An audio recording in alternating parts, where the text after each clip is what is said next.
여러분 안녕하세요. 오늘 영상에서는 우리 생활을 돈복 터지게 안내할 풍수 방법에 대한 진솔한 이야기 여러분들과 함께 간단히 살펴보겠습니다. 저도 나중에 여성분이 저에게 이야기를 해줘서 알게 된 사실인데요. 일반인들이 평소에 다양하게 소개되는 이런 돈복 터지는 풍수 방법을 적용시키기 전에는 또 나름 적잖이 또 마음속에서 고민도 또 함께 한다는 것입니다. 저는 그냥 또 이게 또 제 일이기 때문에 또 기쁜 마음으로 이제 소개를 해드리지만은 또 들으시는 분은 또 들으시는 분 입장에서 또 고민이 될 수도 있다는 것이죠. 제가 여성분이 이제 풍수 상담을 저에게 이제 하러 온 날 이것저것 이제 사주도 좀 보고 또 그분 살아온 이야기도 이제 충분히 듣고 이제 제 나름대로 돈 안 들이고 이제 여성분이 당장 실천할 수 있는 돈복 터지는 풍수 방법으로 소개를 한 게 있었습니다. 막힌 금전운의 생기를 먼저 불어넣어 주기 위해서 또 이런 걸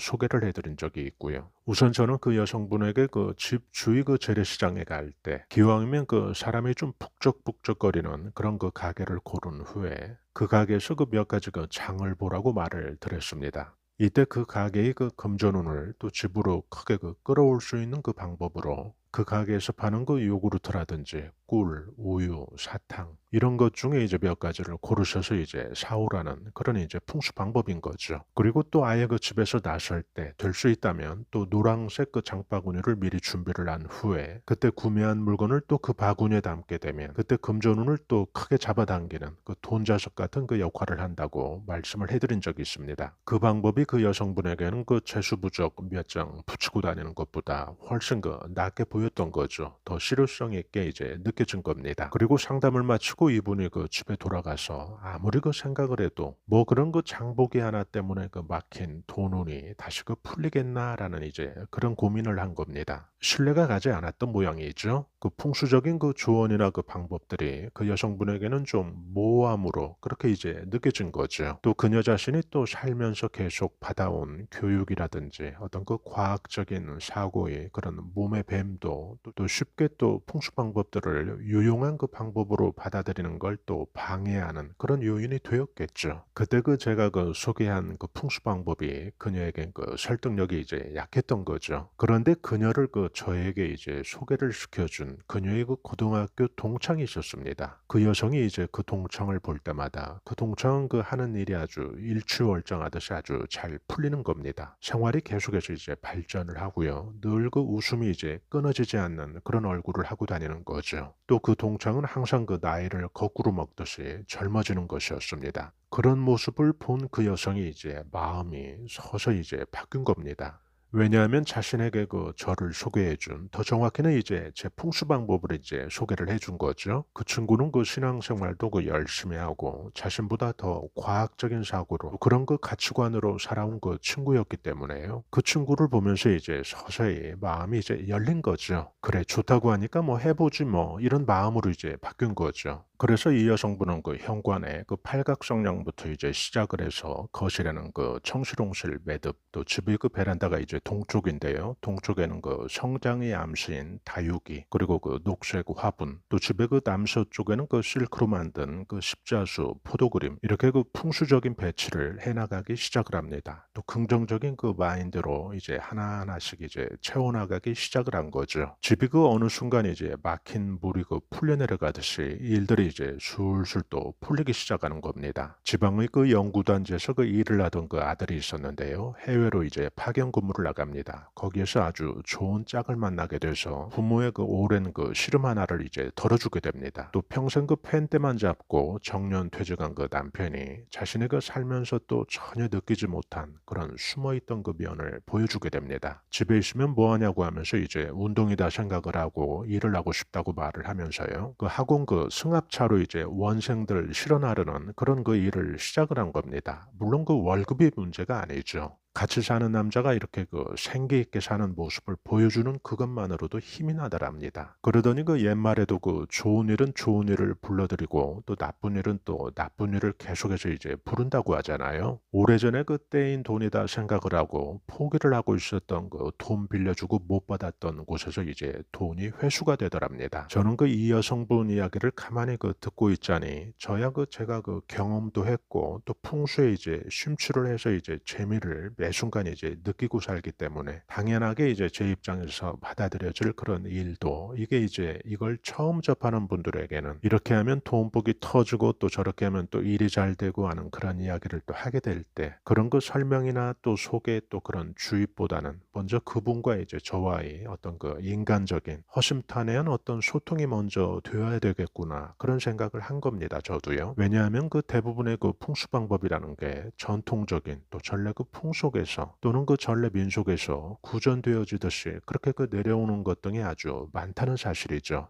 이걸 그 과학적인 어떤 검증의 잣대로 들이대게 되면 그땐 그 수치라든지 또 입증될 그런 자료로 또 내놓게 될 일들이 좀 대부분 그 추상적인 예가 많다는 거죠. 그래서 들으시는 분 입장에서는 또 명확한 어떤 기준이랄까 아니면 그 일관성이랄까 어떤 그 표준화된 그 분명함을 더욱 선호하게 될 텐데요. 그런 그 충족에는 좀 미흡할 수 있다는 것이죠. 종교나 또 풍수나 이걸 그 금전적인 이익을 취하려고 나쁜 쪽으로 또 이용을 해서는 절대 그 안 되는 것들이죠. 모함이 넓고 또 큰 분야일 수 있습니다. 이때 그 모함이라는 뜻에는 결국 그 풍수 전달자의 그 주관의 영역이 또 넓어짐을 의미합니다. 종교나 풍수나 마찬가지인데요. 어떤 그 정보 그 자체에 어떤 초점을 맞춰야 되는데 그렇게 되면 또 정보 전달자에 또 초점이 맞추어지게 되면 이때부터는 그 불행한 일이 또 생기는 그 시작이 될 수가 있습니다. 저는 그 유튜브에서 그 향봉스님 이야기를 들으면서 또 마음에 느끼는 게 있었습니다. 향봉스님 그 이야기가요. 중들 그 옷이 그 3만 원이면 충분하지 그 1,000만 원짜리 그 장삼 가사 걸친다고 해서 그 중한테 아주 품격 있는 그 설법이 나오는 게 아니라는 거죠. 그래서 3만 원짜리 그 승복을 입고 있어도 또 설법이 그 감동을 줄 수 있다면 그게 또 1,000만 원짜리 이상이 되는 거죠. 그리고 또 이때 이런 그 환경이 잘 또 조성이 되려면 내공을 가득 또 알차게 채워야 될 몫은 또 스님의 그 몫이라면 풍수 방법이나 그 어떤 종교에서 그 정보 전달자라고 하는 그 개인의 그 집중하기보다는 그 사람이 전하는 그 정보 그 자체에 또 옥석을 잘 가리듯이 받아들이고 또 취사 선택을 하고 하는 그 몫은 또 일반 우리의 몫이 아닌가 이런 생각도 하게 되었습니다. 다시 그 이야기 그 처음으로 돌아가서요. 저는 그 여성분의 그 사례에서 그 집안일들이 그 어느 순간 또 술술 또 풀리기 시작한 게 단지 그 현관에 둔 그 팔각 성냥이나 또 집안에 둔 그 꿀병 탓은 아닐 거라고 생각을 하고 있습니다. 풍수 방법은 그 자체가 그 마술도 아니고요. 묘법도 아닙니다. 기적도 아니고요. 다만 그 의식을 좀 더 개방적으로 열 수 있는 사람의 생각을 조금 그 열리게 만든 그 작은 불쏘시개 역할은 할 수 있는 것이 아닌가 이런 생각이 들더라고요. 한 번도 그 풍수를 접하지 않은 그 나이가 들 만큼 든 그 여성분이 어느 날 제가 그 여성분에게 그 풍수적으로 오늘 그 잠잘 때는 빨간 양말에 그 지폐를 넣어두고 자보세요. 그럼 그 내일 재수 있는 일이 꼭 생길 겁니다라고 말을 한다면 그 이야기를 그 처음부터 그 쉽게 또 온전하게 받아들일 사람이 또 얼마나 되겠냐는 거죠. 그런데 그 여성이 그 스스로 또 주위에 있는 그 자기를 소개해 준 저 친구를 보니까 저걸 그 흥이 나서 아주 즐기듯이 다양하게 그 시도하는 걸 보니 썩 나쁜 것 같진 않아. 나도 저렇게 해볼 수 있어. 라고 스스로 이제 마음이 열린 거죠. 종교를 믿든 안 믿든 또 풍수 방법을 또 믿든 안 믿든 어느 사람이 그 마음에서 또 열린 마음을 스스로 갖게 되면 그때는 그 좋은 기회 포착에 더욱 유리한 건 사실입니다. 마음이 그 꽁꽁 그 닫혀 있는 사람보다는 훨씬 낫다는 거죠. 융통성이 없게 산다면 또 굉장히 그 수직적인 그런 사고로 그 몸에 밴 채 살게 된다면 그때는 우리는 그 새로운 정보나 또 새로운 그 기회의 포착에는 또 둔할 수밖에 없습니다. 그렇게 되면 정말 그 큰 기회 포착을 우리가 놓칠 수 있고요. 돈복의 그 기회도 놓칠 수 있습니다. 물론 그 단서는 있어야 되겠죠. 귀가 그 팔랑개비가 되어서는 안 되겠죠. 팔랑개비 귀가 그 수평적인 사고 또 열린 사고를 의미하는 것은 물론 아니라는 거죠. 이건 그 분명히 우리가 구별을 해서 또 받아들여야 합니다. 제가 언젠가 그 가족 화목이 안 되고 가족끼리 만났다 하면 그 싸우고 지지고 복구하는 하루도 그 조용히 넘어갈 날이 없는 그런 집을 그 상담을 한 적이 있었습니다. 첫날 저는 그 다른 것 다 떠나서 지금까지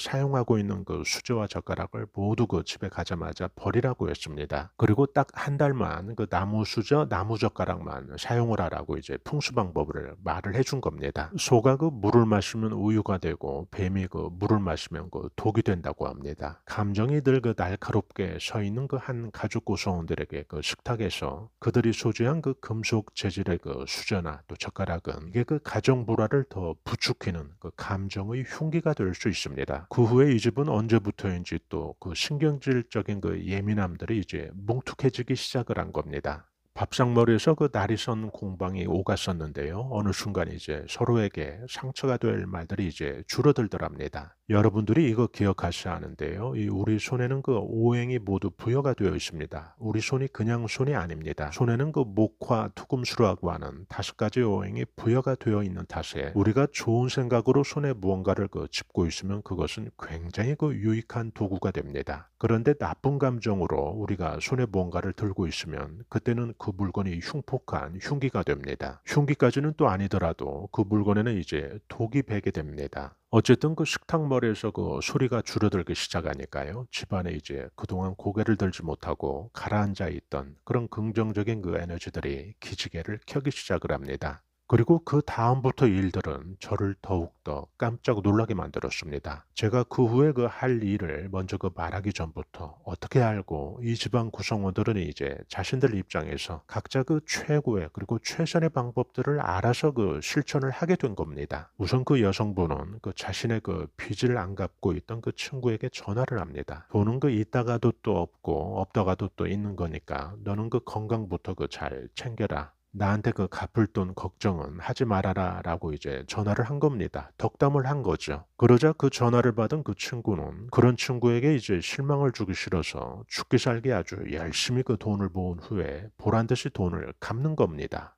그 여성분의 남편분은 이제 늘 스트레스를 주던 식탁에서부터 스트레스가 이제 사라지니까요. 고래고래 소리치고 또 언성 높일 일들이 이제 줄어들다 보니까 인상마저 이제 다시 선한 인상으로 바뀌게 됩니다. 집 밖에서 이제 대인 관계가 좋아지기 시작을 합니다. 사람들이 잘 따르게 됩니다. 사람들이 그 사람에게 이제 상의도 하고 또 존경을 하게 되는 거죠.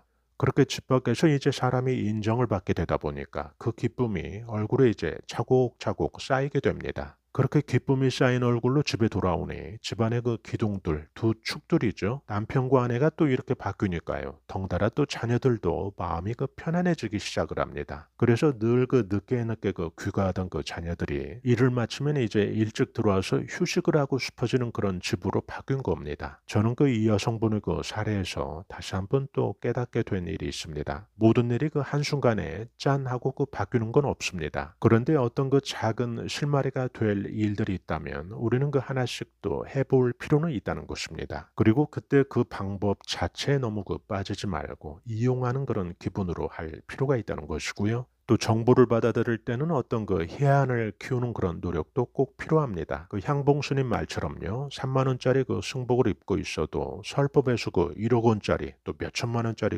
보배로운 그런 설법이 나올 수도 있죠. 또 1,000만 원짜리 장삼 가설을 두르고 있어도 그 속은 기름기 잔뜩 끼어 있는 3만 원짜리도 못 되는 그런 설법도 있을 수 있는 것이고요. 풍수 방법이나 어떤 종교에서 정보 전달자라고 하는 개인에 집중하지 않고 그 사람이 전하는 정보라든지 그 자체의 또 옥석을 잘 가리듯이 또 받아들일 필요가 있습니다. 그 몫은 우리의 몫인 거죠. 저는 여러분들에게 돈복 터질 선물 하나를 드리고 오늘 영상 마무리하려고 합니다. 제가 꿈이 아주 잘 맞거든요. 제가 채식을 좋아합니다. 그래서 그러는지 꿈이 잘 기억도 되고 또 예지몽을 잘 꿉니다. 어젯밤 그러니까 더 정확히는 오늘 아침 제가 깨어나서 너무 신기한 겁니다. 저는 노원구 중계동에 한 번도 산 적이 없습니다. 그런데 꿈 내용이 이러했습니다. 제가 꽤 높은 아파트 충수에서 이제 밖을 바라보고 있는데요. 큰 불기둥이 보인 겁니다. 창밖으로요. 그러면서 그곳이 중계동이라는 것이죠. 큰 에너지 저장 단지라고 꿈에서 이제 말을 하는 겁니다. 그리고 아주 큰 불기둥이 하늘로 치솟는 겁니다.